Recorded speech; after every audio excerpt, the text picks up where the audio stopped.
Hello students, देखिए अब question number 19 क्या कह रहा है।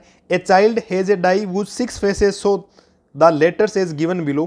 कोई चाइल्ड है जो डाइस की 6 फेसेज होती है ना, उसके ऊपर इस बार नंबर नहीं लिख रहा। हर बार हमने पढ़ा था कि डाइस को 1 टाइम टॉस किया जाता है, थ्रो किया जाता है, तो 6 आते हैं, 1 2 3 4 5 6।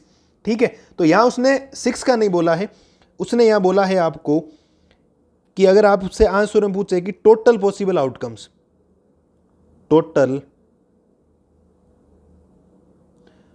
पॉसिबल आउटकम्स, तो टोटल पॉसिबल आउटकम्स है तो 6 फेसेज भी है, लेकिन 6 फेसेज उसने कहा, फर्स्ट फेसेज उसने क्या लिख दिया ए, फिर क्या लिखा उसने बी, फिर उसने लिख दिया सी, फिर उसने लिख दिया डी, फिर उसने लिख दिया ई के बाद एफ नहीं लिखा, वापस उसने रिपीट कर दिया, ए को रिपीट कर दिया, यहां लिखा हुआ ये इसने A B C D E, वापिस क्या रिपीट कर दिया उसने ए कर दिया। कोई दिक्कत नहीं होनी चाहिए, आराम से, ठीक है, नॉर्मल है। हर बार हम नंबरिंग लिखते हैं 1 2 3 4 5 6, क्वेश्चन नंबर हमने 13 में पढ़ा था, ऐसा पढ़ा था ना। यहां इसने कोई चाइल्ड है उसने लिख दिए, बच्चे ने A B C D E, ए लिख दिया, तो टोटल तो हो गए 6। अब 2 क्वेश्चन है आपके पास। 2 में जो फर्स्ट क्वेश्चन है, फर्स्ट में आपको अगर कोई पूछे कि फेवरेबल आउटकम्स,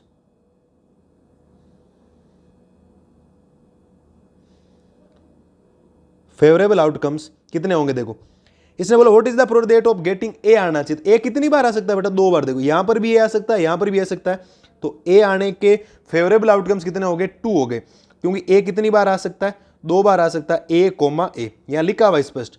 और अब आपको प्रोबेबिलिटी निकालनी है, प्रोबेबिलिटी ऑफ ए आना चाहिए, तो ए की फेवरेबल कितने, 2, टोटल तो 6 ही है, तो 2 1 जा 2 और 2 3 जा हो जाएगा 6। ये आपके सामने इस क्वेश्चन का आपके पास क्या है, फाइनल आंसर। कोई दिक्कत बिल्कुल भी नहीं होनी चाहिए। अब देखो अगला क्वेश्चन, क्वेश्चन नंबर 2। तो क्वेश्चन नंबर 2 में पहले मैं लिख दूं फेवरेबल आउटकम्स,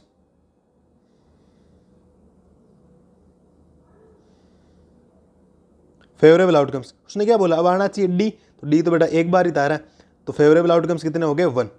क्या हो गए, 1, हम लिख देंगे डी एक बार ही आया, तो probability of getting A D, तो डी 1 टाइम्स और टोटल हो गए 6, तो प्रोबेबिलिटी होगी आपके पास 1/6। क्या होगी, 1/6। कोई दिक्कत बिल्कुल भी नहीं होनी चाहिए, नॉर्मल क्वेश्चन है, आप इजी वे में कर सकते हो। हर बार नंबरिंग आती है 1 2 3 4 5 6, इस बार A B C D E लिखने के बाद वापस उसने एफ लिखा नहीं है, उसकी मर्जी होगी, उसने लिख दिया वापस ए। पहले में पूछा ए आना चाहिए, तो ए 2 टाइम्स आ सकता है, तो फेवरेबल आउटकम्स कितने हो गए, 2, तो favourable outcomes upon total possible outcomes, तो आपकी प्रोबेबिलिटी होती है, तो 2/6 यानी 1/3। और अब पूछा फेवरेबल आउटकम्स, अगले सेकंड में डी आना चाहिए, तो डी कितनी बार आ सकता है, ए, डी भी एक बार है, बी भी एक बार है, सी भी एक बार है, तो कोई दिक्कत ज्यादा होनी नहीं चाहिए। ठीक है, तो ये है आपके क्वेश्चन नंबर 9 का सॉल्यूशन। क्वेश्चन नंबर हो गया 19। अब क्वेश्चन नंबर 20 आपको पढ़ने की जरूरत नहीं है, क्योंकि 20 के ऊपर आपकी बुक में स्टार लगाया हुआ है, note from the examination point view, exam के हिसाब से नहीं है, आपको तो करवा देंगे, वरना मैं सीधा अगले वीडियो में क्वेश्चन नंबर 21 का सॉल्यूशन लेके आपके सामने हाजिर होऊंगा। तब तक के लिए थैंक यू, मस्त रहें, स्वस्थ रहें।